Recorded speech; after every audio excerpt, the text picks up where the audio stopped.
Mysterious Old Man. In the year 644, as a young student of the Wudan style, it was my job to sweep the training area each morning. I started this job at 3:45 a.m., and with vigor would finish with a few minutes to spare before the 6 a.m. training.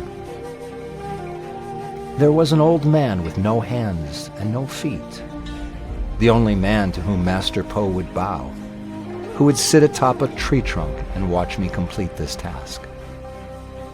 Every morning he appeared and watched in admiration. It was a full 219 years before I mustered the courage to speak with him. "Why do you watch me sweep?" I asked, puzzled.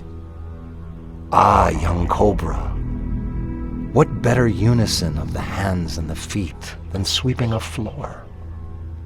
If you were in my position, you would savor the task," he replied.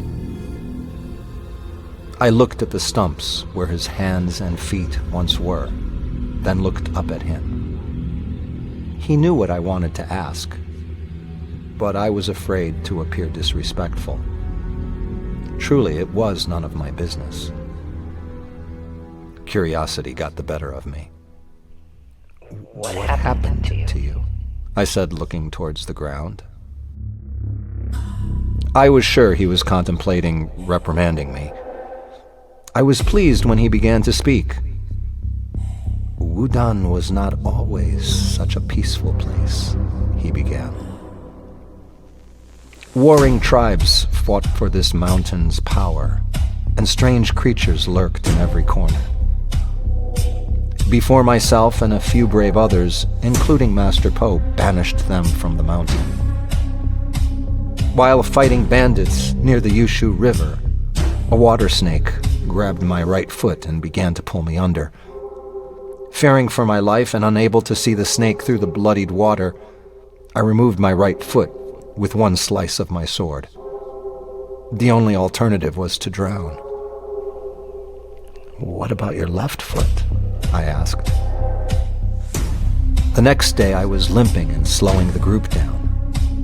I asked to be left to die, but Po demanded that I fight. Soon, a daughter of a previously slain bandit had spotted us and fired an arrow from the ridge, which landed squarely in my left foot.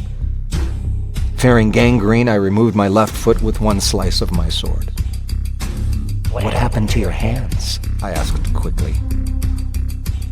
My left hand was snared by a golden dragon in that now empty cave you children enjoy.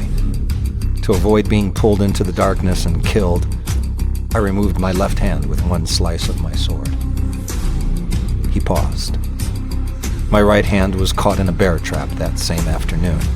Fearing death, I removed it with my teeth. I looked at his right hand's stump. It was ragged, not a clean cut like the others. It still looked painful. He looked relieved when the story was over. It pained him to relive the events.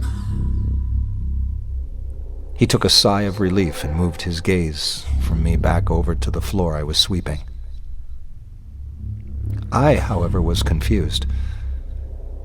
"How did you find the strength to remove limb after limb in such gruesome fashion? I don't think I could do that." He smiled. "Well, then you would be dead. And you would never tell your story to anybody, would you? I didn't find the strength to die." I bowed and returned to sweeping. Master Po beat me severely. The next morning when I rose to sweep, the man was not there. I never saw him again. Such is the way of Wudan.